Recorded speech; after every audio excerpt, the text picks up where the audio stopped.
Welcome to the Stacey Salyer Show, the podcast for property management leaders ready to think bigger about growth. I'm Stacey Salyer, and the only acquisition strategist in this industry who sat on all sides of the M&A table.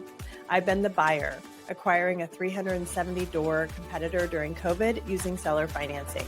I've been the seller, building and exiting a 7-figure business.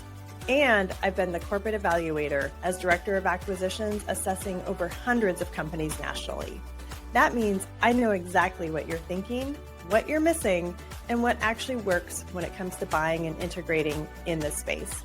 On this show, we dig into acquisitions as a real business tool, not luck, not someday. You'll learn positioning, strategy, numbers, and integration from someone who's actually done it all. Let's go. Welcome back, my friends, to the Stacey Salyer Show, where we talk about buying and selling property management companies. I am thankful that you're here with me today. So today we're going to talk about creating your buy box. So if you've been listening to my show, you have probably decided something about your business. You've decided that you are ready to start looking at growing through acquisition, and you're ready to start buying a company. So before you go out into your market and start having real conversations with potential sellers, it's really important that we back up a little bit and talk about creating your personalized roadmap for success and what you're going to be buying. So I call that your buy box. And today we're going to jump in and talk about what that looks like to create your specific buy box. Basically kind of set your map for your intention of what you want to go out and purchase. And I'm going to walk you through the different steps. And at the end, I'm going to share with you some different things that I'm doing this summer. So if this resonates with you, be sure and listen to the entire episode. So here's the thing. Everybody usually thinks that you want to start with the conversation first. And that is true. You do have to start with a conversation. But before you start with a conversation, you really need to know where you're going.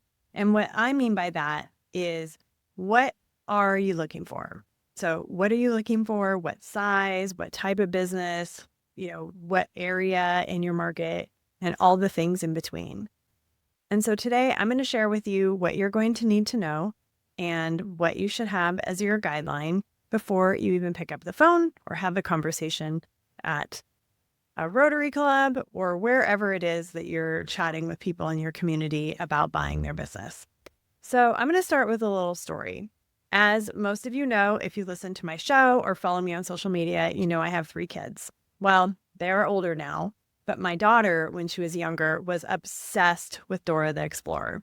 So I have no idea if Dora the Explorer is still popular. I imagine she probably is because it's a pretty cute show, but my daughter was obsessed, truly. I mean, watched every single episode. We had Dora-themed birthday parties for a few years and all the things. So I, in turn, by proxy, got to listen to Dora all the time.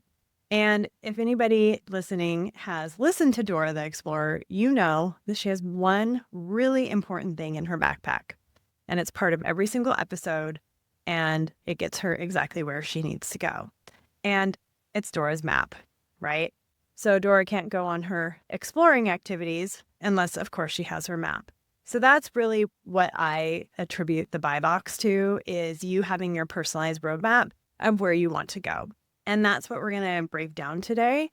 And I'm going to talk about how you can map out your own buy box, and then you'll have your own map. So, if you're listening to this in your car or while you're out exercising or taking a walk, you may want to save this episode so you can go back and take some simple notes, and then that way you're going to be set and ready to go. So along with that Dora story, I have another story for you.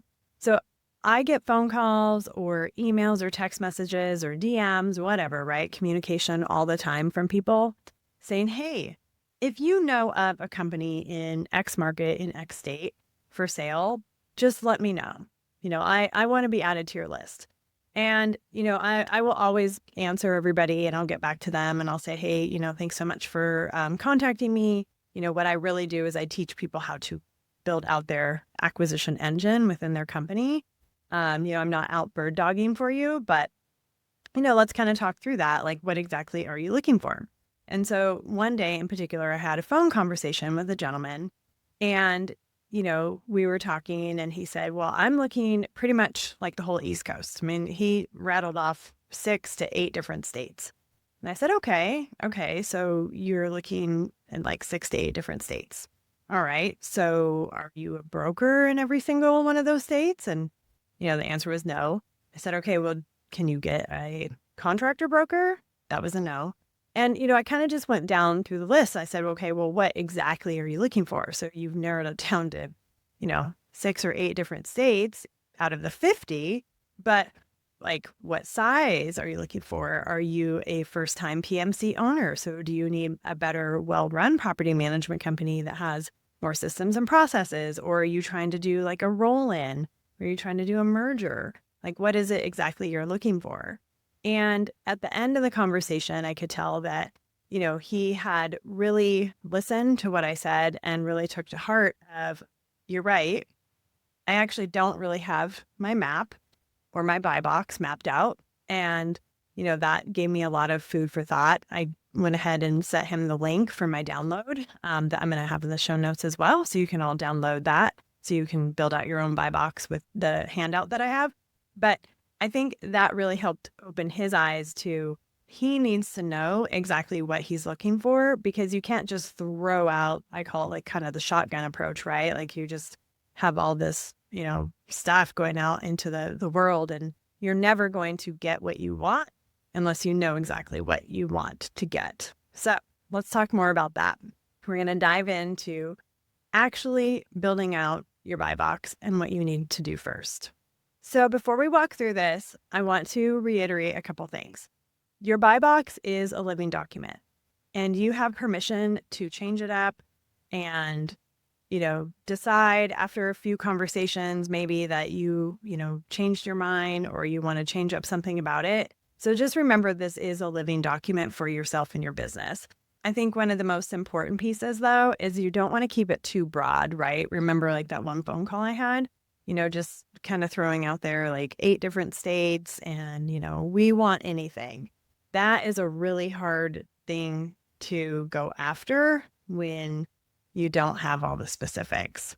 So, all right, let's go through and talk about a few of the different categories. And like I said, in the show notes, there's a download available where you can go in and download your own worksheet so you can build out your buy box if you're more of a visual, like handwriter person.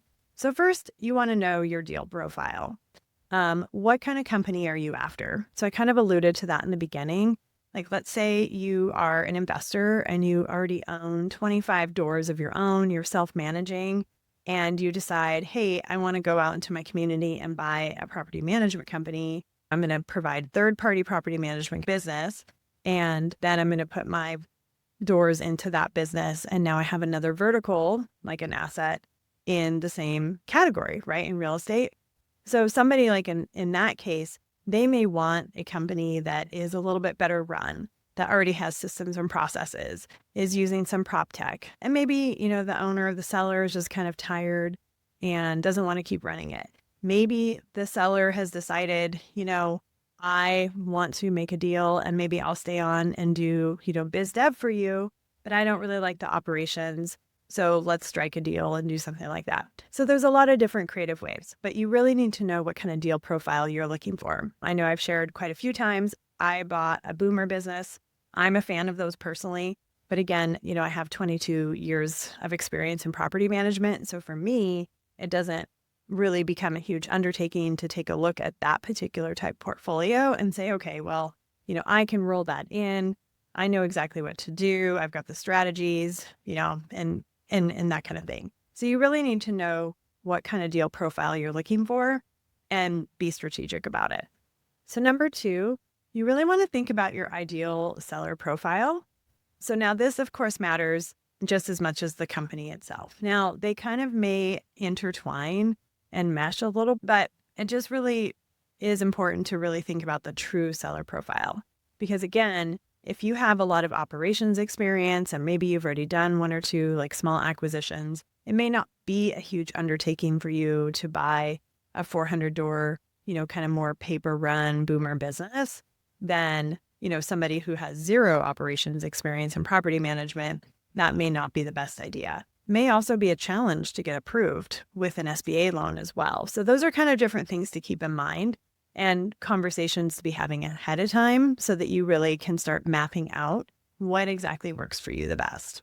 Next, you want to know your deal breakers.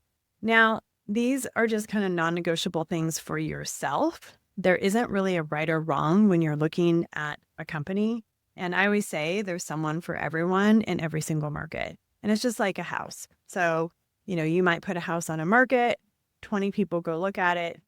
One person is like, yes, this is my house. The other 19 were like, it doesn't really quite fit me. And it's the same when you're buying a business.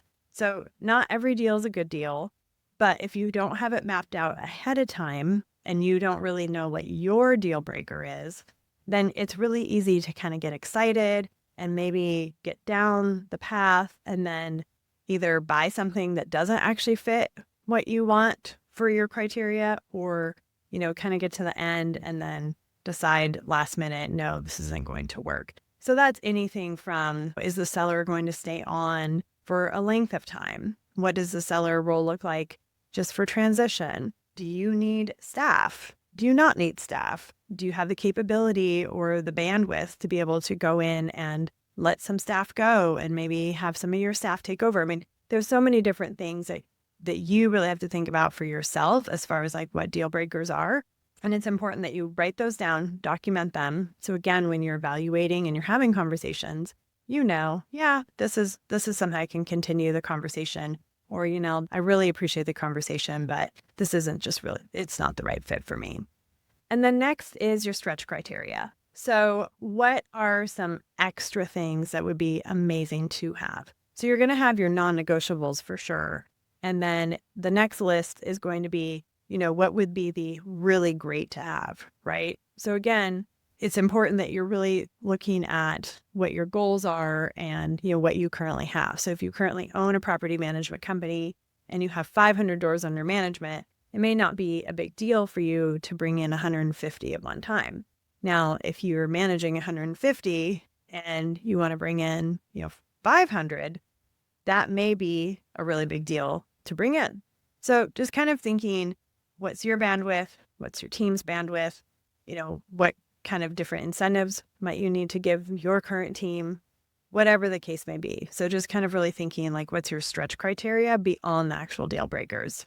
And so then lastly, very simple, creating your buy box sentence. So this is where you can go to cocktail parties or Rotary meetings or, coffee with people at 7 a.m. at the local coffee shop or a NARPA meeting or wherever you're talking to people.